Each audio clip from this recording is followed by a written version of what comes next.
इन्नल्लाह लगफूरुर रहीम। जो भाई जहाँ खड़ा हुआ है वहाँ पर बैठ जावे, आगे ना बढ़े, आगे जगह भी नहीं है और कंधों को फलांगते हुए आगे आने को हदीस में मना भी किया गया है। ভাই যারা যেখানে আছে সেখানে বসে পড়ি, ভাই সামনে না আগাই, যারা যেখানে আছে সেখানে বসে পড়ি। বলে এখানে এভাবে আগে মানুষকে ডিঙ্গিয়ে সামনে আসা হাদিসে পাকের মধ্যে নিষেধ করা হয়েছে। এই জন্য মেহরবানি করে যে যেখানে আছে সেখানে বসে যাই ভাই, আশপাশে যারা আছে বসিয়ে দিই। ये बहुत कीमती वक्त है, ये असर के बाद का वक्त बहुत कीमती है। अव्वल तो दोस्तों बुजुर्गों पूरी जिंदगी बहुत कीमती है। अल्लाह ने जो हमें 60-70 साल की जिंदगी दी है यही बहुत कीमती है। फिर असर के बाद का, नमाज के बाद का वक्त तो और ज्यादा कीमती है कि हदीस पाक का मफहूम है। अल्लाह ताला फरमाता है कि तू फजर की नमाज के बाद और असर की नमाज के बाद थोड़ी देर मुझे याद कर लिया कर, मैं दरमियानी हिस्से में तेरी किफालत करूंगा। तो जिंदगी कीमती, असर के बाद का वक्त कीमती, फिर अल्लाह के रास्ते में निकलकर इसकी कीमत और बढ़ जाती है कि अल्लाह के रास्ते की एक सुबह और एक शाम दुनिया और दुनिया में जो कुछ है इन सबसे बेहतर है। लेकिन ये वक्त कीमती जब बनेगा जब हम इस वक्त को अमल के अंदर लगावेंगे, इसलिए कि वक्त तो गुजरने के लिए है, गुजर रहा है। अब तक जिसकी जितनी जिंदगी गुजर गई है वो हर एक को मालूम है, आगे किसकी कितनी बाकी है किसी को मालूम नहीं है। तो इस गुजरते वक्त को, अपने वक्त को कीमती बनावे अमल के अंदर लगकर। इसलिए कि दोस्तों बुजुर्गों, अमल एक ऐसी चीज है जो आदमी के साथ 100% साथ रहे और हर वक्त साथ है। अगर यहाँ आप लोग आए हैं अल्लाह के रास्ते में निकलकर, यहाँ आपका इंतकाल हो जाए तो कोई चीज आपके साथ नहीं जाएगी सिवाय आपके अमाल के। इसलिए हम अमलों को कीमती बनावे। इसलिए एक हदीस पाक का मफहूम है कि जब सूरज निकलता है रोजाना तो वो ये ऐलान करता है, ए इब्ने आदम, तुझे जो अमल करना हो कर ले, आज का दिन तेरी जिंदगी में फिर कभी नहीं आएगा। इसलिए इस जिंदगी को कीमती बनावे अमल के साथ। इसलिए कि अमल ही के ऊपर कल क़यामत के दिन दारो मदार है, ईमान और अमाल सालिहा, कि इनके साथ कल क़यामत के दिन इंसान की जिंदगी का दारो मदार इसके साथ है, ईमान के साथ और अमाल सालिहा के साथ। तो अपने अमलों को कीमती बनावे। বলেন যে ভাই মাহতারাম দোস্তর বুজুর্গ, সময়ের বহুত বড় মূল্য। বলেন যে এই যে আসরের নামাজের পর এই যে সময়, স্বল্প সময়, বলেন যে বহুত মূল্যবান সময়। বলেন যে এমনিতেই জিন্দিগি যে 60-70 বছরের জন্য আল্লাহ তাআলা দিয়েছেন, এই সময়টা পুরো সময়টাই মূল্যবান। আবার আসরের নামাজের পরের সময় বলেন যে বড়ই মূল্যবান। হাদিসে পাকের মফহুম যে আসরের নামাজের পর এবং মাগরিবের এবং ফজরের নামাজের পরে কিছু সময় তুমি আমার জিকিরে মশগুল থাকো, তো মধ্যবর্তী সময়ের জন্য আমি যথেষ্ট হয়ে যাব। তো বলেন যে পুরো জিন্দেগীর সময়ই মূল্যবান, তার মধ্যে আবার আসরের সময়, আসরের পরের সময় বলেন যে বড় মূল্যবান। আবার এই সময়টুকু আল্লাহ তাআলার রাস্তার সময় বলেন যে আরো মূল্য রাখে, আরো বেশি মূল্য রাখে। বলেন যে এই সময়কে বলেন যে এই মূল্যবান সময়কে মূল্য দিতে হবে। বলে যে মূল্যবান সময়কে মূল্য দেওয়ার নিয়ম হচ্ছে আমলের মাধ্যমে এই সময়কে সজ্জিত করতে হবে, আমলের মাধ্যমে এই সময়কে সাজাতে হবে। বলে যে নেক আমলের মাধ্যমে এই সময়কে সাজাতে হবে, মূল্যবান করতে হবে। বলেন যে প্রত্যেকটা মানুষ দুনিয়াতে তার সাথে বলেন যে আমলই সাথে যাবে। এখানে আমরা আল্লাহ তাআলার রাস্তা দিয়ে এসেছি। বলেন যে এই সময় যদি কারোর ইন্তেকাল হয়ে যায় তো বলেন যে তার সাথে কিছুই যাবে না। যে কোনো অবস্থাতেই হোক না কেন, যে কোনো পরিস্থিতিতে আর যে কোনো স্থানেই থাকুক না কেন মানুষ, তো তার সাথে তার ঈমান আর আমল যাবে, আর ঈমান আর আমলই তাকে ফায়দা দিবে। মানে যে আখিরাতের জিন্দেগিতে মানুষকে ঈমান আমলই ফায়দা দিবে, আর ঈমান আমলের ওসিলাতেই তার দারমাদার হবে। অর্থাৎ ঈমান আমলের উপর ভিত্তি করেই তার সফলতা আর তার কামিয়াবি আর তার নাকামিয়াবি নির্ভর করে। এই জন্য আমরা আমাদের সময়কে মূল্যবান করি, সময়কে আমলের মাধ্যমে সাজিয়ে সময়কে মূল্যবান করি। अल्लाह ताला ने हमारे ऊपर बेशुमार इनामात और एहसानात फरमा रखे हैं। इतने इनामात और एहसानात अल्लाह ताला के हमारे ऊपर हैं कि कुरान भी कहता है कि अगर हम अल्लाह की नेमतों को गिनना चाहें, उसको शुमार करना चाहें, तो हम अल्लाह की नेमतों को गिन नहीं सकते, शुमार नहीं कर सकते। इतने इनामात और एहसानात अल्लाह ताला के हमारे ऊपर कदम कदम पर, सांस सांस पर अल्लाह ताला की नेमतें हमारे ऊपर उतर रही हैं। और ऐसी ऐसी नेमतें अल्लाह ताला की हैं कि अल्लाह की एक नेमत वो बड़ी नेमत होती है, लेकिन हमारा ध्यान उधर नहीं जाता कि ये भी अल्लाह की नेमत है। इसलिए कि नेमत की कदर आदमी को उस वक्त होती है जब वो चीज हाथ से चली जाती है। जब हाथ से चीज चली जाती है तब पता चलता है कि ये मुझे अल्लाह ने कितनी बड़ी दौलत अता फरमा रखी थी। अल्लाह ने हमें आंखें दी हैं, हाथ पैर दिए हैं, सेहत दी है, कि दे रखी है, बड़ी बड़ी नेमतें हैं।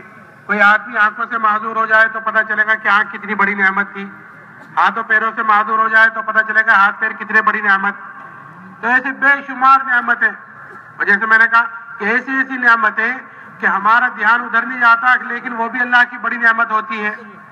एक मरतबा हज़रत उमर रज़ी अल्लाह तआला अन्हु अपने जमाने खिलाफत में बाहर निकले, एक आदमी को देखा जो अपाहज, गूंगा, बहरा, हाथों पैरों से माजूर, आंखों से माजूर, वो पड़ा हुआ है। तो आपके साथी भी थे। आपने पूछा कि क्या तुम अल्लाह की कोई नेमत इसके अंदर पाते हो कि अमीरुल मोमिनीन इसके अंदर क्या नेमत? अपाहज ये है, गूंगा ये है, बहरा ये है, हाथों पैरों से माजूर है, आंखों से माजूर है, कि इसके अंदर तो कोई जाहिरी नेमत नजर नहीं आती। तो आपने पूछा क्यों इसको पेशाब नहीं होता, कि उसका होना कितनी बड़ी नेमत। तो जैसे मैंने कहा कि नेमत की कदर आदमी को जब होती है जब वो चीज हाथ से चली जाती है। तो बेशुमार नेमतें अल्लाह ताला की हैं। फिर इस हर नेमत के बारे में कल क़यामत के दिन हर आदमी से पूछा जाएगा, सवाल किया जाएगा, सुम्मा लतुसअलुन्ना यौमइज़िन अनिन नईम, कि कल क़यामत के दिन तुमसे जरूर नेमतों के बारे में पूछा जाएगा। कि किन नेमतों के बारे में पूछा जाएगा? कि इसकी तफसीर में आया है कि ठंडा पानी हमें मिला है, ये ठंडा पानी भी नेमत है, कि इस नेमत के बारे में पूछा जाएगा। कि दरख्त से साया हासिल किया है धूप से बचने के लिए, गर्मी से बचने के लिए, कि ये भी अल्लाह की नेमतों में से एक नेमत है, कि इस नेमत के बारे में भी कल पूछा जाएगा। तो बेशुमार नेमतें, हर नेमत के बारे में कल क़यामत के दिन हर आदमी से पूछा जाएगा। तो বলেন যে ভাই মাহতারাম দোস্তর বুজুর্গ, আল্লাহ জল্লে জালালু বহুত নিয়ামত আমাদের উপরে সর্বদা বর্ষিত হচ্ছে। বলেন যে অসংখ্য নিয়ামত, যে ব্যাপারে আল্লাহ তাআলা নিজেই বলেন যে যদি তোমরা আল্লাহ তাআলার নিয়ামতকে গণনা করতে চাও তাহলে গণনা করে শেষ করতে পারবে না। তো এত নিয়ামত আমাদের উপরে সর্বদা বৃষ্টির মতো বর্ষিত হচ্ছে। বলেন যে এত নিয়ামত আর এত অসংখ্য নিয়ামত, যে সমস্ত নিয়ামতের ব্যাপারে কখনো আমাদের খেয়ালই আসে না, ধ্যানই আসে না যে এটাও নিয়ামত হতে পারে। বলে যে আল্লাহ জল্লে জালালু আমাদের শরীরের অঙ্গ প্রত্যঙ্গকে সহি সালেম এবং সুস্থ রেখেছেন। বলে যে এক একটা নিয়ামত, এক একটা অঙ্গ প্রত্যঙ্গের নিয়ামত বহুত বড় নিয়ামত। বলেন যে এই সমস্ত নিয়ামতের কদর ওই সময় বুঝে আসে যখন এই সমস্ত নিয়ামত মানুষের হাত থেকে ছিনিয়ে নেওয়া হয়, যখন এই সমস্ত নিয়ামত মানুষের হাত ছাড়া হয়ে যায়। বলেন যে চোখের দৃষ্টি শক্তি চলে গেলে তখন মানুষ বুঝতে পারে যে এই চোখের দৃষ্টি শক্তি তার কত বড় নিয়ামত ছিল। পায়ে চলার শক্তি যখন তার থেকে ছিনিয়ে নেওয়া হয় তো তখন যে বুঝতে পারে যে পা হাত কত বড় নিয়ামত ছিল। এভাবে আকল, মানুষের জ্ঞান, বুদ্ধি, বিবেক, বলেন যে প্রত্যেকটা জিনিস, প্রত্যেকটা নিয়ামত এত এত বড় নিয়ামত, যে এত বিশাল নিয়ামত, যে সমস্ত নিয়ামত সম্পর্কে বলেন যে মানুষের ধারণাই হয় না যে এগুলোও নিয়ামত হতে পারে, এগুলো আমাদের জন্য নিয়ামত।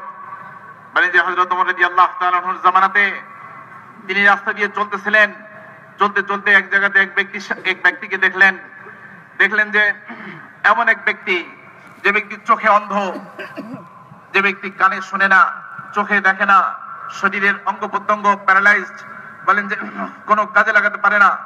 বলেন যে এমন ব্যক্তি যে কথা বলতে পারে না। তো সাহাবা ইকরামকে উদ্দেশ্য করে, সাথীদেরকে উদ্দেশ্য করে জিজ্ঞাসা করলেন যে তোমরা কি এই ব্যক্তির মধ্যে কোনো নিয়ামত দেখতে পাও? তো তারা বললেন যে আমিরুল মুমিনিন, এই ব্যক্তি তো চোখেও দেখে না, কানেও শুনে না, জবানে কথাও বলতে পারে না, শরীরের অঙ্গ প্রত্যঙ্গ হাত পাও সব অবশ, কোন কাজে লাগাতে পারে না, এর ভিতরে আবার কি নিয়ামত হতে পারে? তো তিনি বললেন যে সে যে পেশাব করতেছে সহি সালামতির সাথে, সে যে পেশাব করতেছে, পায়খানা করতেছে, ইত্যাদি নিয়ামতকে তোমরা কি দেখো না? তো বলেন যে আল্লাহ জল্লে জালালু এরকম অসংখ্য নিয়ামত আমাদেরকে দিয়েছেন। বলেন যে নিয়ামত সম্পর্কে আখিরাতে জিজ্ঞাসিত হবে মানুষ। বলেন আল্লাহ তাআলা জিজ্ঞাসা করবেন, আল্লাহ তাআলা এই সমস্ত নিয়ামত সম্পর্কে আখিরাতে আল্লাহ তাআলা জিজ্ঞাসা করবেন, বলবেন যে অবশ্যই অবশ্যই তোমরা নিয়ামত সম্পর্কে জিজ্ঞাসিত হবে। বলেন যে এই সমস্ত নিয়ামতের ব্যাপারে এই সমস্ত নিয়ামতকে কাজে লাগানোর ক্ষেত্রে বলেন যে আল্লাহ জাল্লে জালালু এই সমস্ত নিয়ামতের কদর করার জন্য আল্লাহ তাআলা এই নিয়ামতগুলো দিয়েছেন। বলেন যে এই জন্য আমরা এই সমস্ত নিয়ামতের কদর করব।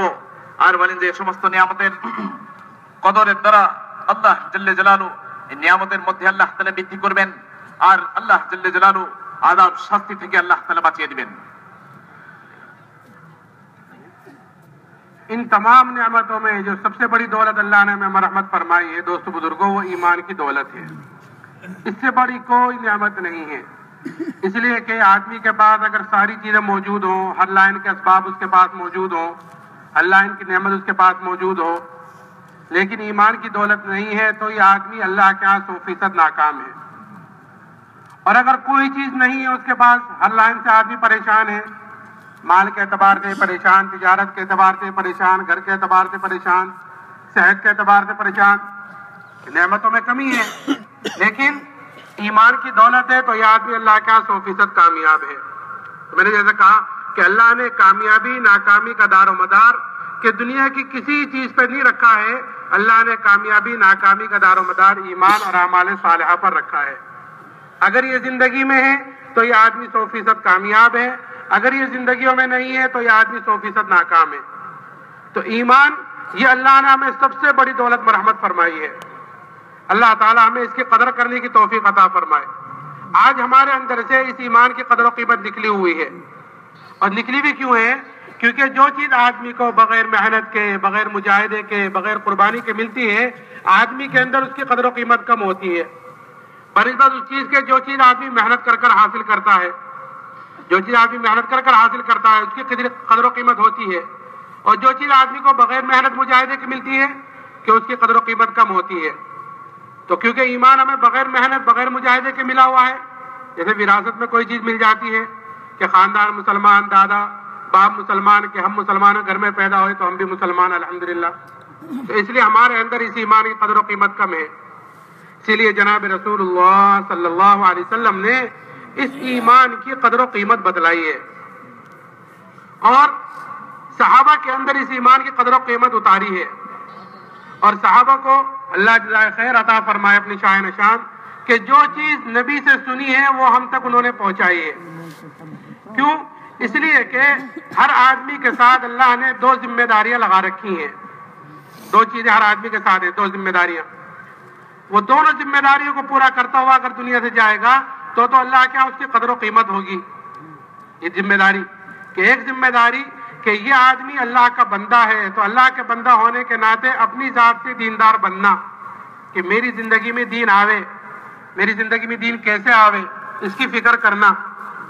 फिर दूसरी जिम्मेदारी कि ये आदमी जनाब रसूलुल्लाह सल्लल्लाहु अलैहि वसल्लम का उम्मती है, तो जो काम कि नबियों के जिम्मे था पहुंचाने का, वो अब इसके जिम्मे हुआ है, इस उम्मत के जिम्मे, कि बल्लिगू अन्नी वलो आया, कि जिम्मेदारी दी है कि दूसरों तक पहुंचाओ। तो सहाबा ने इस जिम्मेदारी को पूरा किया है, तो पूरा करते हुए यहाँ तक वो चीज हम तक पहुंची है जो सहाबा ने सुना अपने नबी से कि वो चीज हम तक पहुंचाई है। अब ये हमारी जिम्मेदारी है कि जो चीज हमारे पास है कि उसको लेकर आलम में फिरें और दूसरों को पहुंचाएं, ये हमारी जिम्मेदारी है।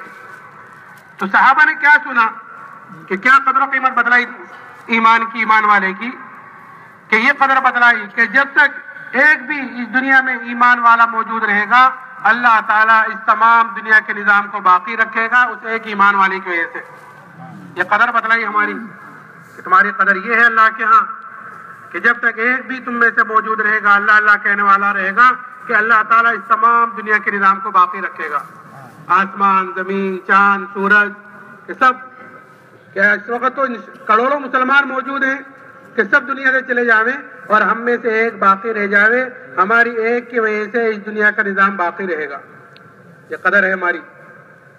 फिर अगर एक भी ईमान वाला नहीं है कि फिर अल्लाह को इस दुनिया की कोई जरूरत नहीं, चाहे इंसानों से दुनिया भरी भी हो, कि अल्लाह इसको खत्म करेगा, कि इस दुनिया का वजूद ही ईमान वाले की वजह से है। और कीमत क्या बतलाई कि अगर राय के दाने के बराबर ईमान को बचा कर ले गए तो अल्लाह ताला इस दुनिया से 10 गुनी बड़ी जन्नत मरहमत फरमाएगा। اگر رائے کے دانے کے برابر. اب جس کا ایمان جتنا اونچا ہوگا, جس کا ایمان جتنا اعلیٰ ہوگا, کہ آخرت میں اس کی اتنی بڑی جنت ہوگی. تو یہ جو محنت ہے دعوت تبلیغ والی اللہ نے ہمیں دی ہے, یہ اپنے ایمان کو بنانے کے لیے ہے, اپنے یقین کو بنانے کے لیے, اپنے ایمان کو بنانے کے لیے, کہ اللہ کے راستے میں نکالا جاتا ہے تاکہ ہمارے اندر کا یقین بدلے, ہمارے اندر کا ایمان, ہمارا اندر ایمان بنے, کہ نکل کر چیز اندر آتی ہے. آدمی جس چیز کی محنت کرتا ہے اس چیز کا یقین اس کے اندر آتا ہے, کہ اللہ کے راستے میں نکل کر جب ایمان کی والی محنت کرے گا تو پھر ایمان کہ پھر اس سے کامیابی کا یقین اور پھر ایمان ہمارا بڑھے گا. کہ یہ دعوت تبلیغ والا کام اس لیے دیا اللہ نے ہمیں, آسان سا کام. تو یہ قدر و قیمت بتلائی. تو صحابہ کے اندر اس ایمان کی قدر و قیمت ایسی اتری کہ صحابہ نے پھر اس ایمان کے لیے ہر چیز کو قربان بھی کیا اور اس ایمان کے خاطر ہر تکلیف کو برداشت بھی کیا. دونوں چیز, کہ تکالیف آئی ہیں, مصیبت آئی ہے ایمان کی وجہ سے, کہ ان تکالیف کو برداشت کیا ہے, اور کوئی چیز آئی ہے ایمان کے مقابلے میں کہ پھر اس چیز کو قربان بھی کیا ہے. یہ صاحب تعلیم کے حلقوں میں جو بٹھایا جاتا ہے کہ تعلیم کے حلقوں میں بیٹھو پابندی سے, کہ وہ اسی لیے تاکہ ہم ان قسطوں سے اثر لینے والے بنے, کہ کیسا صحابہ کا ایمان, کہاں صحابہ کا ایمان, کہ اگر ہم اپنے ایمان کو صحابہ کے ایمان کے مقابلے میں رکھ کر دیکھیں تو ابھی ہمیں پتہ چلے کہ ہمیں بھی ایمان کے اعتبار سے کتنے کمزور ہیں, کتنے پیچھے ہیں. کیسی صحابہ نے تکالیف اٹھائی. ایک صحابی حضرت خباب بن ارد رضی اللہ تعالی عنہ, ان سے ایک مرتبہ حضرت عمر رضی اللہ تعالی عنہ نے پوچھا کہ خباب ان تکالیف کی ذرا تفصیل تو بتلاؤ جو ایمان لانے کی وجہ سے تم پر پیش آئی ہیں. تو آپ نے کہا امیر المومنین آپ ذرا میری کمر دیکھیں. جب کمر دیکھی تو فرمایا حضرت عمر نے کہ خباب ایسی کمر تو آج تک کسی کی نہیں دیکھی. حضرت خباب نے کہا ہاں امیر المومنین, مجھے آگ کے انگاروں پر لٹا کر گھسیٹا جاتا تھا, میری چربی سے میرے خون سے آگ بجھتی تھی. ایک عورت کے غلام تھے, جب اس کو یہ پتا چلا کہ جناب رسول اللہ صلی اللہ علیہ وسلم سے ملتے ہیں تو سریے کو گرم کر کر اس سے ان کے بدن کو داغ دیتی تھی, سریے کو گرم کر کر.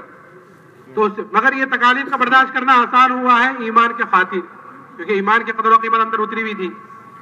اور پھر اتنا ہی نہیں کہ جب فتوحات کا دروازہ اللہ کی طرف سے کھلا تو پھر صحابہ اس پر رویا کرتے تھے کہ کہیں ہماری تکالیفوں کا, ہماری مشقتوں کا بدلہ کہیں ہمیں دنیا میں تو نہیں مل رہا ہے. کیوں؟ اس لیے کہ یہاں کی ہر چیز وقتی ہے اور تھوڑی ہے. یہاں جو ملے گا, جو بدلہ ملے گا وہ وقتی ملے گا اور تھوڑا ملے گا, اور آخرت میں جو ملے گا کہ وہ ابد ملے گا, ہمیشہ کے لیے ملے گا اور زیادہ ملے گا.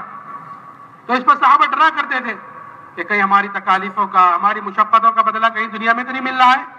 اس لیے کہ ایمان والے کی علامت بتلائی کہ جو ایمان والا ہوتا ہے وہ جو عمل کرتا ہے اس کا بدلہ اس کو دنیا میں نہیں چاہیے ہوتا ہے. دعوت کا کام کیا ہے یا نماز پڑھی ہے, کوئی دین کا کام, کوئی جو بھی دین کا کام کیا ہے, نماز, روزہ, قرآن, حج, زکات, جو بھی دین کا کام کیا ہے, کہ اس کا بدلہ اس کو دنیا میں نہیں چاہیے ہوتا ہے, بلکہ اس کا بدلہ وہ آخرت میں چاہتا ہے. اور جو کام کرتا ہے وہ اپنے اللہ کو راضی کرنے کے لیے کرتا ہے. تو یہ صحابہ کے اندر یہ چیز اتری ہوئی ایمان والے کی علامت. تو یہ کیوں؟ اس لیے کہ دنیا کی حقیقت بھی جناب رسول اللہ صلی اللہ علیہ وسلم نے بتلائی. جہاں ایمان والے کی قدر و قیمت بتلائی, وہاں دنیا کی حیثیت بھی بتلائی کہ دنیا کی اللہ کیا حیثیت ہے. ایک مرتبہ آپ باہر نکلے, آپ کا گزر ہوا ایک کوڑے دان پر سے ایک بکری کے بچے کو دیکھا, کر کٹا ہوا, پھولا ہوا, سڑا ہوا, مرا ہوا پڑا ہوا ہے. تو آپ کے ساتھ آپ کے صحابہ بھی تھے. آپ نے پوچھا کہ کوئی ہے جس کو ایک درہم میں خریدے؟ کہ یا رسول اللہ خریدنا, اس کو تو کوئی ہبا کرے, کوئی ہدیہ دے تو بھی کوئی لینے کو تیار نہ ہو, اور یہاں سے تو جلدی آگے بڑھے, بدبو آ رہی ہے. آپ نے فرمایا اللہ کے نزدیک دنیا اس سے کہیں زیادہ گئی گزری چیز ہے.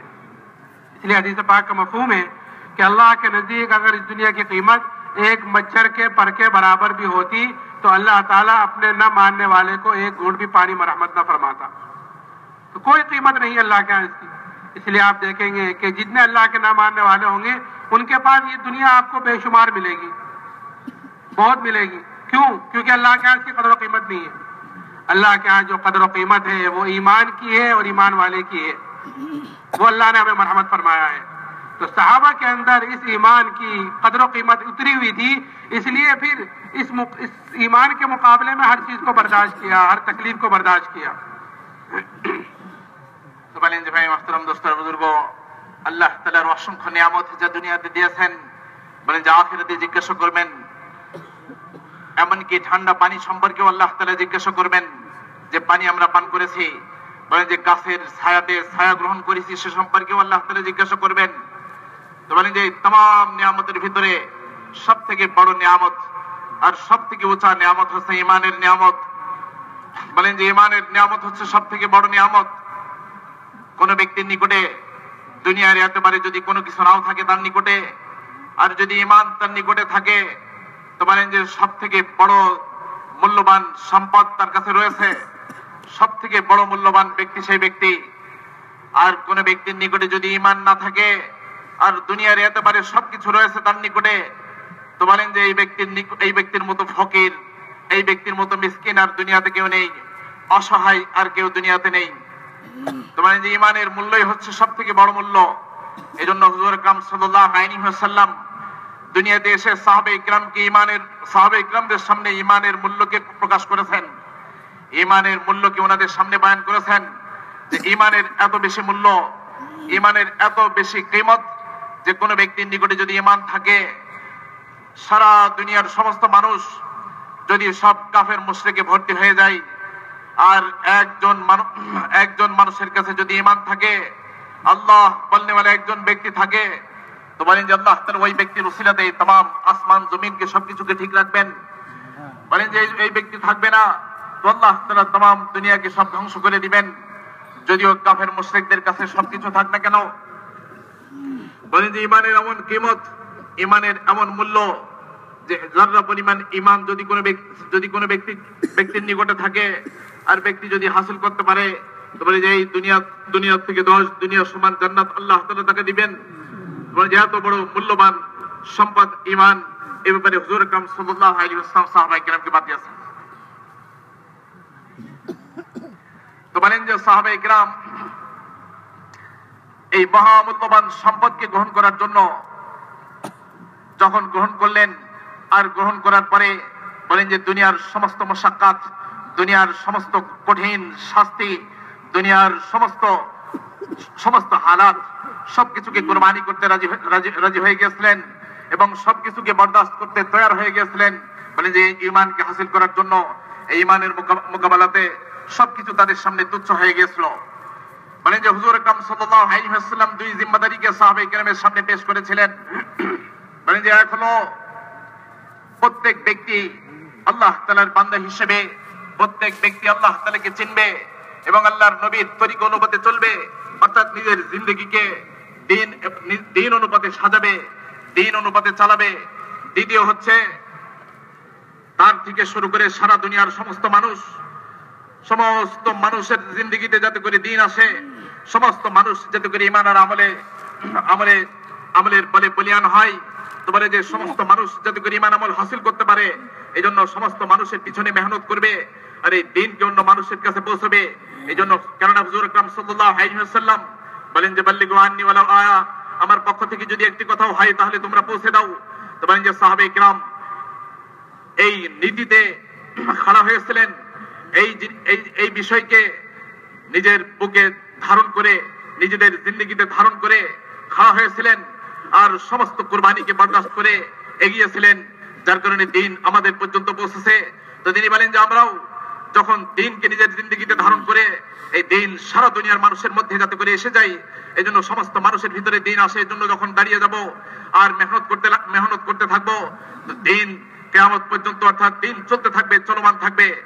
তো মানে যে দিনের এই মহামূল্যবান জিম্মাদারি, এক তো নিজে দিনদার বানা, দ্বিতীয় হচ্ছে সমস্ত মানুষকে দিনদার বানানো। বলেন যে এই দুই জিম্মাদারি দিয়ে আল্লাহ তাআলা পাঠিয়েছেন আমাদেরকে। বলেন যে হুজুর আকরাম সাল্লাল্লাহু আলাইহি ওয়াসাল্লাম এই দুই জিম্মাদারি আমাদেরকে বুঝিয়েছেন, আর খতমে নবুয়তের কারণে বলেন যে এই দুই জিম্মাদারি আর দুই দায়িত্ব আমরা পেয়েছি। তো তিনি বলেন যে দুনিয়ার এই হাকিকত, বলেন যে হুজুর সাল্লাল্লাহু আলাইহি ওয়াসাল্লাম যেরকম ঈমানের মহামূল্যবান হওয়ার কথা বাতিয়েছেন, ঈমান যে মহামূল্যবান এই কথা যেমন বাতিয়েছেন, তেমনি ভাবে এই দুনিয়ার দুনিয়া যে কামিনা, দুনিয়া যে নিকৃষ্ট, সে সম্পর্কে হুজুর সাল্লাল্লাহু আলাইহি ওয়াসাল্লাম বাতিয়েছেন, যাতে করে আমরা দুনিয়ার ধোঁকা থেকে বাঁচতে পারি আর ইমানের জন্য সবকিছুকে কুরবানি করতে পারি। তো মানে যে জন্য হুজুর সাল্লাল্লাহু আলাইহি ওয়াসাল্লাম রাস্তাতে চলার পথে, সাথীদেরকে নিয়ে চলার পথে দেখলেন যে এক জায়গাতে এক বকরি, কান কাটা এক বকরি, যেটা পচে গেছে, গলে গেছে, এমন পরিস্থিতি, বলেন যে তার সবকিছু মজ্জাগত হয়ে গেছে। সাহাবে ইকরামকে বললেন যে তোমরা কি কেউ এটা কিনতে রাজি আছো? বলেন যে ইয়া রাসূলুল্লাহ, এটাকে তো আমাদেরকে ফ্রি দিলেও আমরা নিব না। তো বলেন যে আল্লাহ তাআলার নিকটে এই বকরির থেকেও, এই বকরির যেরকম তোমাদের নিকটে কোনো মূল্য নেই, তেমনি ভাবে আল্লাহ জাল্লা জালালুর নিকটে এই দুনিয়ার কোনো মূল্য নেই। যদি দুনিয়ার মূল্য আল্লাহ তাআলার কাছে থাকতো তাহলে আল্লাহ জাল্লা জালালু কোন কাফেরকে আল্লাহ তাআলা এক ঢোক পানি পান করতে দিতেন না। যদি এই দুনিয়ার মূল্য আল্লাহ তাআলার নিকটে যদি এক মশার পাখার পরিমাণ যদি থাকতো, আল্লাহ তাআলা কোন কাফেরকে এক ঢোক পানি পান করতে দিতেন না। এই জন্য বলেন যে আল্লাহ তাআলার নিকটে তো ইমানের মূল্য, আল্লাহ তাআলার নিকটে মূল্য তো আমলের। বলে যে আখিরাতে কামিয়াবি আর নাকামিয়াবির দারমাদার তো ইমান আর আমলের উপরে। তো যে ব্যক্তি ইমান আর আমলকে হাসিল করবে, আখিরাতের কামিয়াবি সে অর্জন করবে। বলে যে ইমান আর আমলকে হাসিল করবে না, বলে যে তার মতো নাকাম আর কেউ হবে না। তো বলেন যে এই মহামূল্যবান সম্পদ, এই ইমানকে হাসিল করার জন্য, বলে যে আমলকে হাসিল করার জন্য আমরা আল্লাহ তাআলার রাস্তাতে বের হয়েছি। দাওয়াত ও তাবলীগের মেহনত এই উদ্দেশ্যেই, যাতে করে আমরা সবাই ইমানকে হাসিল করে, আমলকে হাসিল করে দিনদার বনতে পারি। আর আমাদের এই মেহনতের উসিলাতে বলে যে ইমান আর আমল জারি থাকে দুনিয়াতে, মানুষের জিন্দেগিতে ইমান আমল বাকি থাকে, সমস্ত মানুষ এই ইমান আর আমলের ভিতরে আসতে পারে। বলেন যে এই দুই জিম্মাদারিকে আদায় করার জন্যই দাওয়াত ও তাবলীগের মেহনত, বলে যে আল্লাহ তাআলার রাস্তাতে আমরা বের হয়েছি। আর এই জিম্মাদারি হুজুর আকরাম সাল্লাল্লাহু আলাইহি ওয়াসাল্লাম সাহাবায়ে ইকরামকে শিখিয়েছিলেন। আর সাহাবায়ে ইকরাম এই মেহনতকে শেখার কারণে, বলেন যে এই মেহনতকে শেখার কারণে এত কঠিন থেকে কঠিন কষ্টকে বরদাস্ত করেছেন। বলেন যে হযরত ওমর রাদিয়াল্লাহু তাআলা এর জামানাতে হযরত খাব্বাব রাদিয়াল্লাহু তাআলা আনহু, ওনার জামানাতে যখন দেশকে দেশ মুসলমানদের হাতে আসতে লাগলো, মানে যে লক্ষ লক্ষ বর্গ মাইল মুসলিম স্টেটে পরিণত হলো, বলেন যে ওই সময় তিনি ওই সমস্ত ব্যক্তিত্ব যারা দ্বীনের জন্য যথেষ্ট পরিমাণ কষ্ট ক্লেশ ভোগ করেছিলেন, তার মধ্যে হযরত খাব্বাব রাদিয়াল্লাহু তাআলা আনহুর কথাকে জিজ্ঞেস বলেন যে তিনি বলেন যে হে খাব্বাব, দ্বীনের জন্য তোমাকে কি পরিমাণের কষ্ট দেওয়া হতো তা একটু বর্ণনা করো। তো তিনি কোমর থেকে কাপড়টা উঁচু করে হযরত ওমর রাদিয়াল্লাহু তাআলা আনহুকে দেখালেন। তিনি ভীত বিহ্বল হয়ে চমকে উঠলেন, জিজ্ঞাসা করলেন যে খাব্বাব, এরকম কোমর তো আমি জীবনে কখনো দেখি নাই। তো তিনি বলেন যে হে আমিরুল মুমিনিন, আমাকে জ্বলন্ত আগুনের কয়লার উপরে আমাকে চিৎ করে শুইয়ে দেওয়া হতো, আর বলেন যে বুকের উপরে পাথর চাপিয়ে দেওয়া হতো। বলে যে কোমরের রক্ত, চর্বি, গোশত এগুলো গলে খসে পড়ে আগুন নিভে যেত, তারপরেও আমাকে ছাড়া হতো না। এই কারণে কোমরের এই অবস্থা। বলেন যে তাম কষ্ট সবকিছুকে বরদাস্ত করেছেন এই দুই জিম্মাদারিকে পালন করার উদ্দেশ্যে। বলেন যে পরবর্তী জামানাতে যখন রোম, পারস্য ইত্যাদি এই তাম এলাকা সব বিজিত হয়ে গেছে, মুসলমানদের হাতে এসে গেছে, মুসলমানদের হাতে ওই সমস্ত খাজানা হস্তগত হয়েছে, বলেন যে তখন সাহাবে ইকরাম আশ্চর্য বোধ করতে লাগলেন আর কাঁদতে লাগলেন যে আল্লাহ, আমাদের আখিরাত দুনিয়াতে যে সমস্ত কষ্ট ক্লেশ করেছি দ্বীনের বিনিময়ে, দ্বীনের জন্য, বলেন যে এর বিনিময় স্বরূপ আপনি কি দুনিয়াতে আমাদেরকে সব দিয়ে দিচ্ছেন কিনা। এই ভয়ে সবাই কাঁদতে লাগলেন আর কাঁদতে থাকতেন। বলেন যে মুমিনের আলামতি হচ্ছে সে দুনিয়ার জন্য কোনো নেক আমল করবে না, বলে যে আখিরাতের জন্য সমস্ত কাজ করবে, একমাত্র আল্লাহ তাআলা সন্তুষ্টির জন্য সমস্ত কাজ করবে। বলে দিন মানবে আল্লাহ তাআলা সন্তুষ্টির জন্য, দ্বীনের জন্য মেহনত করবে আল্লাহ তাআলা সন্তুষ্টির জন্য, বলে যে আখিরাতের জন্য, আর আখিরাতে পাওয়ার নিয়তে করবে, দুনিয়ার কোনো নিয়তে করবে না। বলে যে এটা তো মুমিনের আলামত। বলেন যে এজন্য সাহাবায়ে কিরাম বলেন যে এই দ্বীনকে অর্জন করার জন্য, ঈমান আর আমলকে নিজেদের জিন্দেগিতে হাসিল করার জন্য, আর সমস্ত মানুষের জিন্দেগিতে যাতে করে দিন আসে আর এই ঈমান আর আমল হাসিল হয়, এই জন্য মেহনত করেছিলেন আর কষ্টকে বরদাস্ত করেছিলেন। তার কারণ তাদের সামনে দুনিয়ার হাকিকত খুলে গিয়েছিল আর আর ইমানের হাকিকত আর মূল্য তাদের সামনে খুলে গিয়েছিল। এই জন্য এই তাম কষ্টকে তারা বরদাস্ত করা তাদের জন্য সহজ হয়ে গেছে। मैंने अर्ज किया कि सहाबा कराम रज़ी अल्लाह अन्हुम अजमाइन ने ईमान के खातिर हर चीज को बर्दाश्त किया और ईमान के खातिर हर चीज को कुर्बान भी किया कि बड़ी बड़ी तकालीफ, बड़ी बड़ी परेशानियां, बड़ी बड़ी मुसीबतें ईमान की उस पर आई हैं कि उसको बर्दाश्त किया है ईमान के खातिर। ऐसे कुर्बान भी किया है कि कोई चीज आई है ईमान के मुकाबले में कि फिर उसको भी कुर्बान किया है। एक सहाबी हज़रत अब्दुल्लाह इब्न हुज़ाफा रज़ी अल्लाह तआला अन्हु, उनको एक मरतबा नसरानी फौज ने कैद कर लिया और कैद कर कर उनको बादशाह के सामने लाए। बादशाह ने उनके ऊपर नसरानियत को पेश किया कि तुम नसरानी हो जाओ तो मैं आधी बादशाह तुमको दे दूंगा, आधी सल्तनत। तो वो सहाबी उन्होंने सोचा होगा कि ये बादशाह मुझे कामिल ईमान छोड़ने पर आधी बादशाह देने को तैयार है, आधी सल्तनत देने को तैयार है कामिल ईमान छोड़ने पर, और मेरा नबी मुझसे ये फरमा रहा है कि अगर राय के दाने के बराबर ईमान को बचा कर ले गए तो अल्लाह ताला इस दुनिया से 10 गुनी बड़ी जन्नत देगा। कि ये चीज अंदर उतरी हुई थी, तो इसीलिए फौरन जवाब दिया उसी वक्त कि आदि नहीं, अगर पूरी बादशाहत दे और अरब की जितनी बादशाहत है वो सब की सब दे, तब भी मैं पलक झपकने के बराबर ईमान को छोड़ने को तैयार नहीं हूं। और फिर इतना ही नहीं कि चलो नहीं मानते तो छोड़ दिया, कि नहीं फिर दूसरी चीज, इसलिए कि दोस्तों बुजुर्गों, ईमान वाले के ऊपर हालात आते हैं अल्लाह के तरफ से ये देखने के लिए कि ये अपने दीन पर कितना जमा हुआ है, कितना मजबूत है। हाँ, आजमाइश आती है अल्लाह की तरफ से हर ईमान वाले के ऊपर। अलिफ लाम मीम अहसिबन्नास अन युतरकू अन यक़ूलू आमन्ना वहुम ला युफ्तनून, कि तुम ये गुमान करते हो कि तुम ये कह दो कि हम ईमान वाले हैं तो तुम आजमाई नहीं जाओगे। नहीं, आजमाइशें तो आती है अल्लाह की तरफ से ये देखने के लिए कि ये अपने ईमान में कितना मजबूत है, अपने दीन पर कितना मजबूत है। तो जो ईमान वाला होता है वो जब आजमाइशें आती हैं यानी हालात आते हैं तो वो हालात का मुकाबला हालात से नहीं करता बल्कि हालात का मुकाबला अमाल से करता है, हालात का मुकाबला तौबा इस्तिग़फ़ार से करता है। वो ये देखता है कि ये हालात अल्लाह की तरफ से आए हैं और किस लिए आए हैं कि उसको समझ होती है कि ताकि मैं सीधे रास्ते पर जाऊं, तौबा इस्तिग़फ़ार करूं। और ये आते हैं हालात क्यों? ताकि उस चीज से पहले जो चीज उसके पास आगे आने वाली है कि उस बड़ी पकड़ से पहले छोटी छोटी चीजें अल्लाह ताला देते हैं। वलनुज़िक़न्नहुम मिनल अज़ाबिल अदना दूनल अज़ाबिल अकबर लअल्लहुम यरजिऊन, कि हम छोटे छोटे अज़ाब, छोटी छोटी मुसीबतें, छोटे छोटे हालात, छोटी छोटी पकड़े कि वो देते हैं, लाते हैं बड़े अज़ाब से पहले, वो आखिरत का अल्लाह हिफाज़त फरमाए। तो ये हालात आते हैं अल्लाह की तरफ से देखने के लिए कि ये अपने ईमान में कितना जमा हुआ है।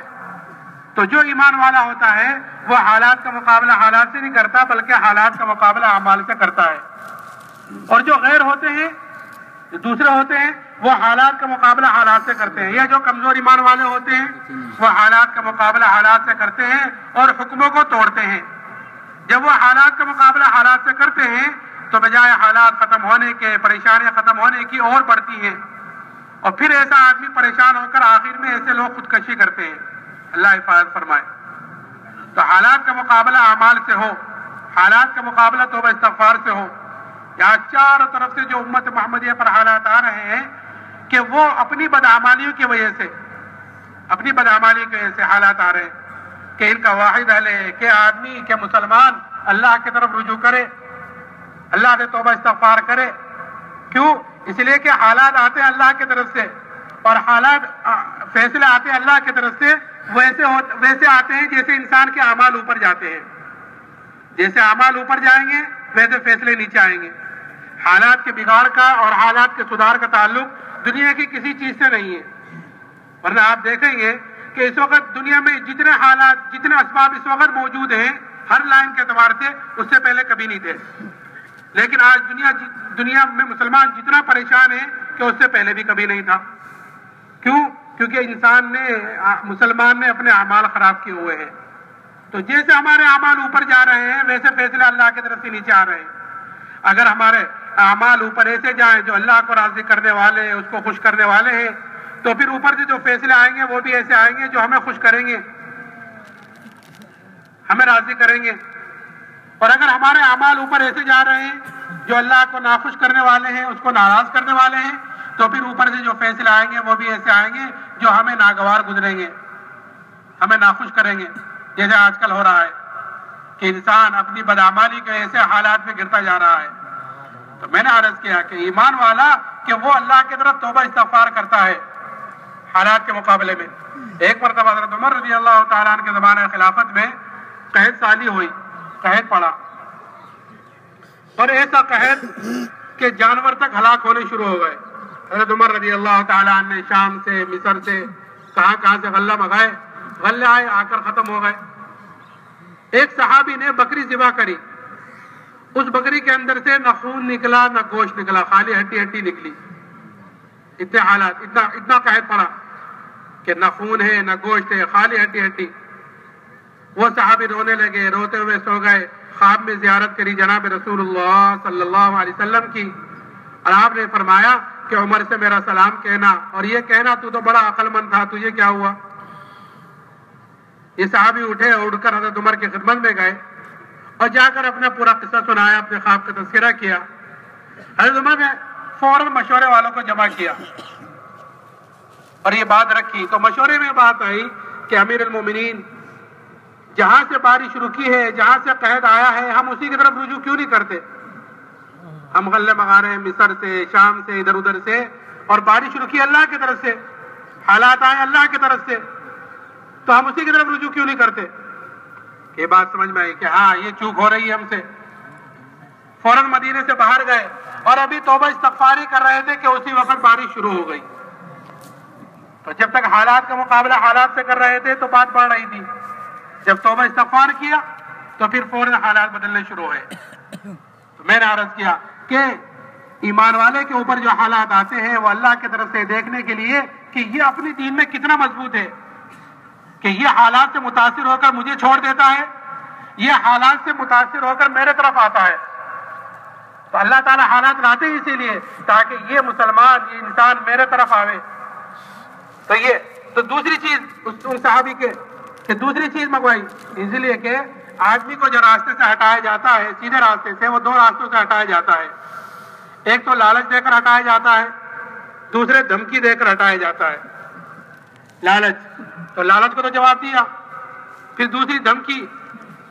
धमकी क्या दी कि बादशाह ने एक देग मंगाई, देग के अंदर पानी खोलाया। जब वो पानी खूब खोल गया तो बादशाह ने कैदियों को बुलाकर उनके सामने उसमें डलवाया और ये कहा कि ये तो ईमान से फिर जाओ, नहीं तो तुम्हें भी इसमें डाला जाएगा। वो साहबी कहने लगे जो तुझसे हो सके वो कर ले। जब ले जाने लगे उनको उसमें डालने के लिए तो वो साहबी रोने लगे। बादशाह को इसकी इत्तला की गई कि वो तो रो रहे हैं। वही समझा कि अब शायद डर गए, अब ईमान से हट जाएंगे। बुलाया, फिर उन पर नसरानियत को पेश किया। उन्होंने कहा मैंने तो एक मरतबा कह दिया था। कैसे फिर रोते क्यों हो? कि मैं तो इसलिए रो रहा था कि मेरे बदन के अंदर एक जान है मेरे बदन के अंदर एक जान है, वो जान इस देग में डाली जाएगी, खत्म हो जाएगी। मैं तो इसलिए रो रहा था काश मेरे रुए में जान होती, मेरे बदन के अंदर 100 जानें होती और वो सारी की सारी आज इस देग में डाली जाती। वो सारी की सारी मैं अल्लाह के नाम पर कुर्बान करता। एक जान कि वो क्या कुर्बान, 100 जानें होती, वो सारी की सारी अल्लाह के नाम। ये जज्बा बनता है दावत से। ये जज्बा क्यों? इसलिए कि इन्नल्लाह इश्तरा मिनल मुमिनीना अनफुसहुम व अमवालहुम बिअन्ना लहुमुल जन्नह, कि जान और माल तो कि ये तो अल्लाह ही का है, उसने जन्नत के बदले में खरीद लिया है। ये तो उसके इनामात में से, उसकी नेमतों में से एक नेमत है कि उसने हमें वापस दिया है। तो ये जान माल हमारी हर चीज पर लग रही है, नहीं लग रही है तो उसी के नाम पर नहीं लग रही है। तो ये अल्लाह के रास्ते में निकाला जाता है। ये दावत तबलीग ये इसीलिए है ताकि हमारी जान और माल का सही इस्तेमाल हमें पता चले कि इसका सही इस्तेमाल क्या है। तो मैंने अर्ज किया कि वो ईमान अल्लाह ने हमें मरहमत फरमाया है जो ईमान अल्लाह ने सहाबा को मरहमत फरमाया था। तो दोस्तों बुजुर्गों, ইমানদার ব্যক্তি তো সে তো তার ইমানের হেফাজতের জন্য, তার ইমানকে নিজের মধ্যে ধারণের জন্য যত ধরনের কষ্ট হোক না কেন সমস্ত কষ্টকে সে বরদাস্ত করতে থাকে আর সবকিছুকে কুরবানি করতে সে তৈয়ার হয়ে যায়। তো বলেন যে সাহাবায়ে কিরামে ঈমানকে হাসিল করেছিলেন, যার কারণে এই দুই জিনিস তাদের মধ্যে পাওয়া যেত। আব্দুল্লাহ ইবনে হুযাফা রাদিয়াল্লাহু তাআলা আনহু জামাত নিয়ে রোম দেশে গেলেন। ওই যে রোমক রাবণদেরকে আটকে ফেললো। তোমাকে যখন আটকে ফেলা হলো, তোমার সামনে রোমের বাদশাহ বলে যে দেখো, রোমের বাদশাহ তার সামনে নাসরানী ধর্মকে, খ্রিস্টান ধর্মকে পেশ করলো যে তুমি খ্রিস্টান হয়ে যাও, তাহলে আমার রাজত্বের অর্ধেক তোমাকে দিয়ে দেব। তো তিনি বললেন যে রাজত্বের অর্ধেক তো কম, যদি পুরো রাজত্ব দিয়ে দেওয়া হয় এবং সাথে সাথে আরবের রাজত্ব যদি দিয়ে দেওয়া হয়, তাহলেও আমার ঈমানকে কখনো ছাড়ার জন্য আমি তৈরি না। তো মানে যে মানুষের ঈমানকে হরণের জন্য দুই জিনিসকে বিজাতিরা দুই জিনিসকে পেশ করে থাকে, দুই জিনিসকে ব্যবহার করে থাকে। এক তো হচ্ছে ভয় দেখায়, এক তো হচ্ছে তাকে লালসা দেয়, লালসা তার সামনে রাখে, লোলুভিত বস্তুকে তার সামনে রাখে। দ্বিতীয় হচ্ছে তাকে ভয় দেখানো হয়, ভীত সন্ত্রস্ত করা হয় যাতে করে ঈমানকে ছেড়ে দেয়। তো তাকে লোভ দেখানো হলো, তিনি সেদিকে ইলতিফাত করলেন না, সেদিকে ভ্রুক্ষেপ করলেন না। তো বলেন যে ঈমানওয়ালা ঈমান নিয়ে আসবে, আর এই কথা সে বলবে যে আমি ঈমান নিয়ে এসেছি, এই কথার উপরেই তাকে ছেড়ে দেওয়া হবে, এটা কখনোই না। বলেন যে আল্লাহ জাল্লে জালালুহু বলেন যে মানুষকে ধারণা করে যে তারা এই কথার উপরে তাদেরকে ছেড়ে দেওয়া হবে যে আমরা ঈমান নিয়ে এসেছি। তো বলেন কখনোই না। অবশ্যই তাদের উপর ঈমানদারের উপরে, তার ঈমানের কারণে তার উপর পরীক্ষা আসবে, বিভিন্ন হালাত আসবে। তো বলেন যে ঈমানদারের উপরে যখন হালাত আসে, বিভিন্ন পরিস্থিতি আসে, আর বিভিন্ন সমস্যা আর অবস্থা আসে, তো বলেন যে ঈমানদার ওই অবস্থার মোকাবেলা, হালতের মোকাবেলা হালত দিয়ে করেন না, হালতের মোকাবেলা কোন দুনিয়ার আসবাব দিয়ে করেন না। বলি যে ঈমানদার তো তার হালতের মোকাবেলা আমল দিয়ে করে থাকেন। বলেন যে গায়ের যার ঈমান নেই, সে তো হালতের মোকাবেলা হালত দিয়ে করে থাকে, পরিস্থিতির মোকাবেলা আসবাব দিয়ে, পরিস্থিতির মোকাবেলা দুনিয়ার আসবাব দিয়ে করে থাকে। তো বলেন যে এটা তো গায়ের তরিকা, এটা গায়ের নিয়ম। বলেন যে পরিস্থিতির মোকাবেলা করতে, আসবাব দিয়ে মোকাবেলা করতে করতে যখন পারে না, তো তখন সে আত্মহত্যাকে বেছে নেয়, জিন্দিগি শেষ করে দেয়, জিন্দিগির থেকে নিরাশ হয়ে যায়। তো বলেন যে ঈমানদার তো তার ঈমানের কারণে তার উপর যে হালাত আসবে, যে কোনো পরিস্থিতি আসুক না কেন, এই পরিস্থিতির মোকাবেলা সে তো আমল দিয়ে করবে। বলেন যে ইবাদত আর আমলের মাধ্যমে সেই পরিস্থিতির মোকাবেলা করবে। আর আল্লাহ তাআলা ভালো আমলের কারণে তার পরিস্থিতিকে, তার দুরবস্থাকে আল্লাহ তাআলা সরিয়ে দিবেন। বলেন যে দুনিয়াতে যত পরিস্থিতি রয়েছে, দুনিয়াতে যত পরিস্থিতি আসুক না কেন, আর যত পরিস্থিতি বর্তমানে বিদ্যমান, বলেন যে এই तमाम পরিস্থিতির মোকাবেলা আমলের মাধ্যমে এর মোকাবেলা সম্ভব। এই জন্য কেননা মানুষ দুনিয়াতে যে ধরনের আমল করবে, আসমান থেকে ওই ধরনের ফয়সালা তার নিকট, তার কাছে আসবে। বলেন যে ভালো আমল করবে, তো আসমান থেকে ভালো ফয়সালা আসবে, মানুষকে খুশি করে দিবে, মানুষকে শান্তি দিবে। খারাপ আমল করবে, আসমান থেকে খারাপ ফয়সালা আসবে, মানুষকে তিক্ত করে দিবে, অশান্ত করে দিবে। তবে এই জন্য কেননা আল্লাহ জাল্লে জালালুহু এই সমস্ত পরিস্থিতি মানুষকে দিয়ে থাকেন। বলে যে মানুষকে এই পরিস্থিতির সম্মুখীন এজন্য করে থাকেন যাতে করে মানুষ আল্লাহ তাআলার দিকে রুজু হয়। এজন্য আল্লাহ তাআলা ফরমান যে বড় বড় শাস্তি, বড় বড় আযাব আসার পূর্বে ছোট ছোট শাস্তিকে আল্লাহ তাআলা দিয়ে থাকেন যাতে করে মানুষ আল্লাহ তাআলার দিকে রুজু হয়, আল্লাহ তাআলার দিকে অনুগামী হয়। এজন্য মুমিনের সিফত হলো, মুমিনের গুণাবলী হচ্ছে সে হালাতের মোকাবেলা আসবাব দিয়ে করবে না, বরং হালাতের মোকাবেলা তো আমল দিয়ে করবে, নেক আমল দিয়ে করবে। তো এই জন্য হযরত আব্দুল্লাহ ইবনে হুযাফা রাদিয়াল্লাহু তাআলা আনহু তিনি যখন দিলের মধ্যে এই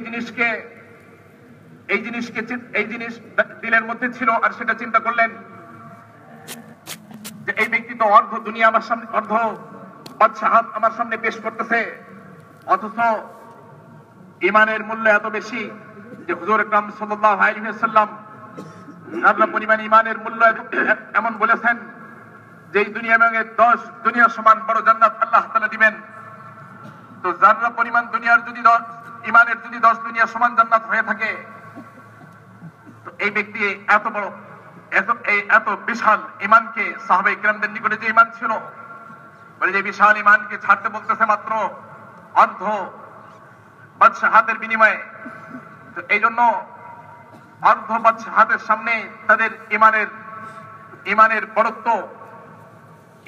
বড়ত্ব তাদেরকে ওই রাজত্বকে ছোট নজরে দেখিয়েছেন। এই জন্য ইমানের উপরে বলিয়ান ছিলেন, ইমানের উপরে স্থায়ী ছিলেন, ইমান থেকে যত পরিমাণ হটাতে পারে নাই। তবে যে যখন লোভের বশবর্তী হয়ে যখন ইমানকে ছাড়লেন না, তো তখন ভয় ভীতি পেশ করলেন সামনে, হুকুম করলেন যে এই ব্যক্তির জন্য শুলে চড়ানো হোক। সেখান থেকেও নামিয়ে নিয়ে আসা হলো, কিছু হলো না। এরপরে ডেগের মধ্যে গরম পানি জ্বালানো হলো। যখন পানি টকবক করে ফুটতে লাগলো, তো তখন ওনার পরিস্থিতির মধ্যে কিছুটা পরিবর্তন পেল, তিনি কাঁদতে লাগলেন। তো তারা বলল যে, তারা মানে চিন্তা করলো, তাদের দৃষ্টিতে চিন্তা করলে যে তাহলে এই ব্যক্তি হয়তো ইমান ছাড়ার জন্য এখন তৈরি হয়ে গেছে। তো তাকে নিয়ে বাদশার নিকটে আসলো। বাদশাহ বলল যে আমি তো তোমাকে শুরুতেই বলেছিলাম যে তুমি ইমান ছেড়ে দাও, ইসলাম ছেড়ে দাও, তোমার জন্য এরকম। তো তিনি বললেন যে দেখো, আমি তো তোমার এই বাদশাহাতের কারণে, তোমার এই রাজত্বের কারণে আমি ভীত না, তোমার এই রাজত্বের কারণে আমি কাঁদতেছি না, বরং আমি তো কাঁদতেছি এজন্য যে আল্লাহ জাল্লে জালালু আমাকে মাত্র একটা জান দিয়েছেন। যদি এই গরম পানিতে ফেলে দাও তো সেই জানটা শেষ হয়ে যাবে। তো বলেন যে একটা জান দিয়েছেন মাত্র আল্লাহ জাল্লে জালালু, তো গরম পানিতে ফেলার কারণে সেই জানটা শেষ হয়ে যাবে।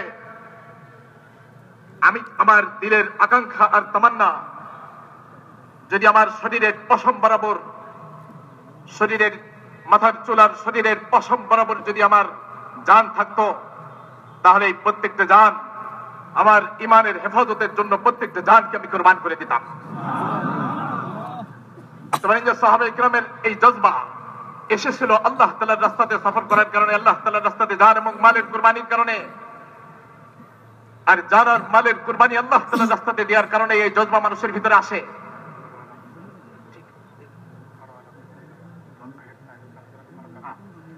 তো বলেন যে এই পরিস্থিতি মানুষের ভিতরে আসে, এই জজবা মানুষের ভিতরে আসে। তো বলেন যে এজন্যই আল্লাহ তাআলার রাস্তাতে আমাদের বের হওয়া, যাতে করে ওই ঈমান আমরা হাসিল করতে পারি, ওই আমল আমরা হাসিল করতে পারি। বলেন যে সাহাবায়ে কিরাম হালতের মোকাবেলা হালত দিয়ে করেন নাই, আসবাব দিয়ে করেন নাই, বরং আমল দিয়ে করেছেন। আসবাব দিয়ে যখন মানুষ হালতের মোকাবেলা করেছে, তো হালত যত বেশি দিন অতিবাহিত গেছে, তত বেশি হালত বিগড়তে থেকেছে এবং হালত বৃদ্ধি পেতে থেকেছে। এই জন্য সাহাবে ওমর রাদিয়াল্লাহু তাআলার জামানাতে যখন দুর্ভিক্ষ আসলো, আসমান থেকে বৃষ্টির বর্ষণ বন্ধ হয়ে গেল, এমন পরিস্থিতির সৃষ্টি হলো যে পৃথিবীর বিভিন্ন জায়গা থেকে, যে মিশর থেকে, শাম থেকে, বিভিন্ন দেশ থেকে রাসদ আসতে লাগলো, সাহায্য আসতে লাগলো, অনুদান আসতে লাগলো। বলেন যে এই সমস্ত কিছু আসার পরেও কোনো পরিবর্তন হলো না। তো বলেন যে এই পরিস্থিতির মধ্যে, এমন অবস্থার মধ্যে এক সাহাবী তিনি তার বকরি জবাই করেছেন। বকরি জবাই করার পরে দেখেন যে বকরির শরীর থেকে রক্ত বের হয় নাই, শরীরে কোনো গোশতও নেই, শুধুমাত্র হাড্ডি ছাড়া কিছু নেই। তিনি কাঁদতে লাগলেন। এমন বেবরকতি আর এমন কঠিন পরিস্থিতি, তিনি আফসোস করতে কাঁদতে ঘুমিয়ে পড়লেন। ঘুমিয়ে পড়ে হুজুর আকরাম সাল্লাল্লাহু আলাইহি ওয়াসাল্লামের সামনে জিয়ারত হলো। বলেন যে জিয়ারতের মধ্যে হুজুর সাল্লাল্লাহু আলাইহি ওয়াসাল্লাম বললেন যে ওমরকে আমার সালাম বলবে, আর এই কথা বলবে যে ওমরকে তো আমি আকলমন্দ মনে করতাম, আকলমন্দ ভেবেছিলাম, আকলমন্দ হিসেবে তাকে রেখে এসেছিলাম। তিনি সাথে সাথে ওমর রাদিয়াল্লাহু তাআলার কাছে গেলেন, যে স্বপ্ন বৃত্তান্ত বর্ণনা করলেন। সাথে সাথে তিনি মজলিসে শূরা সাহাবায়ে কিরামকে জমা করলেন। জমা করে স্বপ্নের তাবির জিজ্ঞাসা করলেন। সাহাবায়ে কিরাম বললেন যে আমিরুল মুমিনিন, যেখান থেকে হালত এসেছে, যে জায়গা থেকে হালত শুরু হয়েছে, আমরা তো সেদিকে মোতাবাজ্জ হই নাই। আমরা তো এই হালতের মোকাবেলা মানে যে দুনিয়ার আসবাব দিয়ে করতেছি, তাহলে কিভাবে আমাদের অবস্থার পরিবর্তন হবে? সাথে সাথে ইস্তেগফার করলেন, আল্লাহ তাআলার দিকে মোতাবাজ্জ হলেন।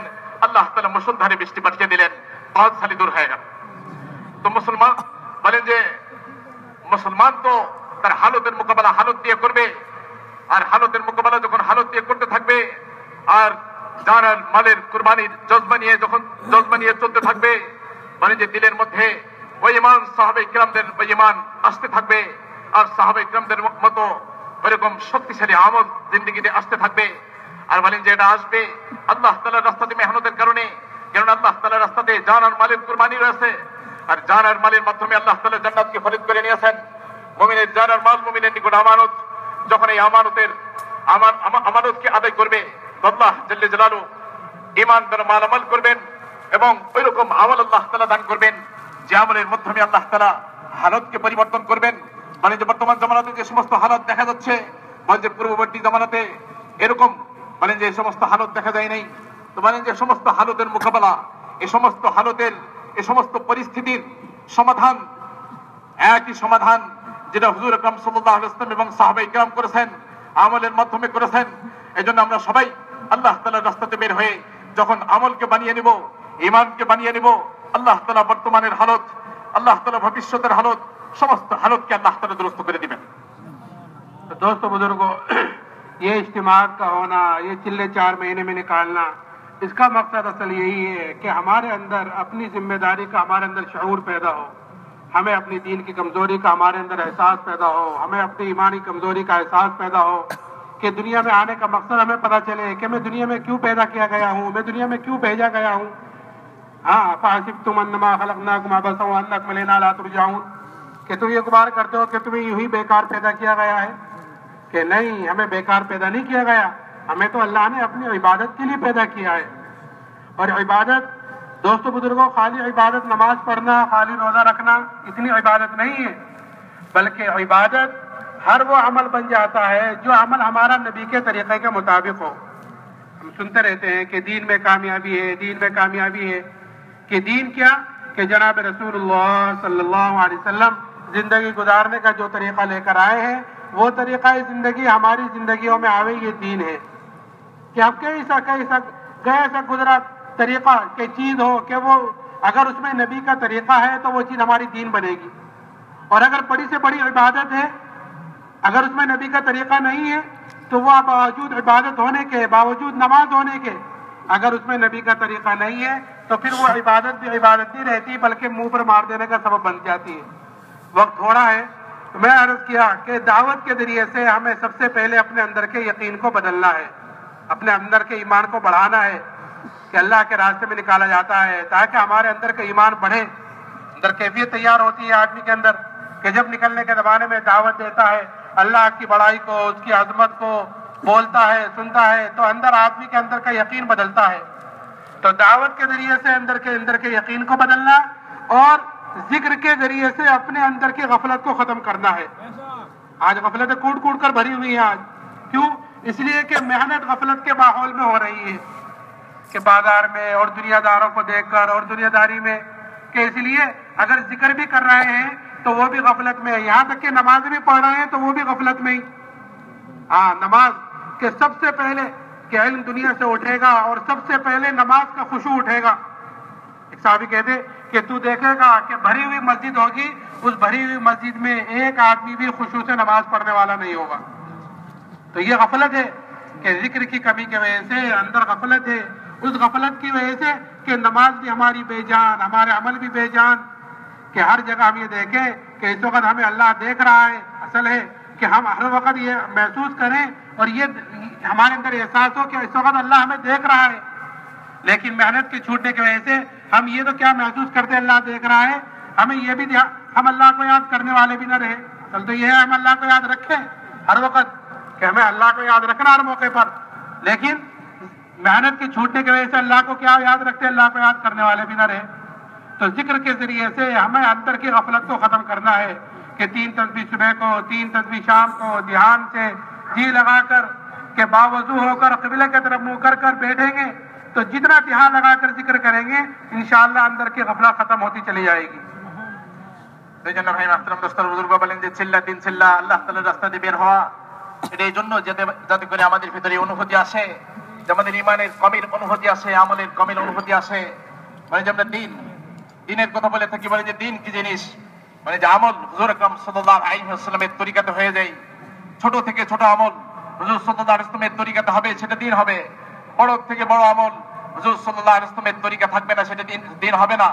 তবে যে আল্লাহ তাআলার রাস্তাতে বের হওয়া, এজন্য যে ইয়াকিনের পরিবর্তনের জন্য আল্লাহ তাআলার রাস্তাতে বের হয়ে আল্লাহ তাআলার বড়ত্ব, শ্রেষ্ঠত্ব, মহত্বের কথা বলতে থাকবো, তাওহীদ রিসালাতের দাওয়াত দিতে থাকবো, তো ইয়াকিন বাড়তে থাকবে। অনুরূপ ভাবে বলে যে এবার দ্বিতীয় জিনিস হচ্ছে, বলে যে দ্বিতীয় হলো জিকিরের মাধ্যমে অন্তরের ভিতর থেকে গাফলতকে খতম করা। বলেন যে প্রত্যেক আমল, তো বলেন যে আমাদের আমল যেহেতু, আমাদের মেহনত যেহেতু গাফলতের ময়দানে, বাজারের মধ্যে বিভিন্ন জায়গাতে আমাদের মেহনত গাফলতের ময়দানে, এই জন্য বলে যে জিকিরের মাধ্যমে নিজেদের গাফলতকে খতম করতে হবে, গাফলতকে দূর করতে হবে। বলেন যে গাফলতের সাথে যদি আমল হয় তো ওই আমল মরদুদ হয়ে যাবে। বলেন যে পুরানো কাপড়ের মধ্যে পেঁচিয়ে তার মুখে মেরে দেওয়া হবে। বলে যে নামাজ এত বড় ইবাদত, বলে যে নামাজের মধ্যেও নামাজও গাফলতের সাথে হয়ে থাকে, গাফলতের সাথে হচ্ছে। তো বলেন যে এই জন্য নামাজের মধ্যে খুশু পয়দা করার জন্য, নামাজ যাতে করে গাফলতের সাথে না হয়, এই জন্য নামাজের উপরে মেহনত। বলেন যে জিকির, 3 তাসবিহ, সকাল বিকাল তাসবিহ, হাতের পাবন্দি, তেলাওয়াত ইত্যাদি। বলেন যে সমস্ত আমল যখন করতে থাকবো আল্লাহ তাআলার মেহেরবানিতে আমাদের ভিতর থেকে গাফলত দূর হতে থাকবে। আল্লাহ তাআলার ভয় ভীতি আর ইস্তেহজান আমাদের দিলের মধ্যে পয়দা হবে। अब थोड़ा सा वक्त रह गया है, असर के बाद का वक्त है, जुमा का दिन था। अल्लाह के तरफ मुतवज्जे हों, अल्लाह से अपने लिए और पूरी उम्मत के लिए हिदायत को मांगे। জুমার দিন অল্প কিছু সময় আছে, আমরা সবাই ইনশাআল্লাহ নিজেদের জন্য, পুরো উম্মতের জন্য ইনশাআল্লাহ আল্লাহ তাআলার কাছে মাংতে থাকি, আল্লাহ তাআলার কাছে চাইতে থাকি, দোয়ার মধ্যে মশগুল থাকি।